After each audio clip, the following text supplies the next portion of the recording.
Kaip yra tylu miški. Ta prasme, aš net neįsivaizduoju, kokie dabar, kas ir pasikeitė.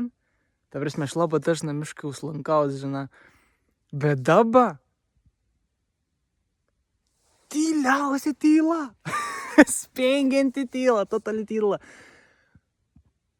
Labai seniai besu patyręs kažko tokio. Nežinau, kodėl, bet pažiūrėkit, koks ir rūks žmonės. Ta prasme, kur be matys, visur ir rūks. Kur be žiūrėsi, visur rūks ir. Ir gal tas rūks kažką čia padaro, aš nežinau, bet ta prasme, man ir tiesiog taip smagu. Aš su dviračiu šitas važinėjus, po miškus sustojo, taip galvoju, reikia pabūti. Dabar, žinai, fainė, esu tokia eita, žinai. Ir tiesiog taip tylu, taip smagu. Eik, tas auks, aš esu dėkingas, kad aš esu čia, dabar aš galiu patirti šitą spengiančią tylą. Išgirsti meilę.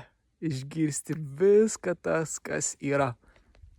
Išgirsti pamatus visatos.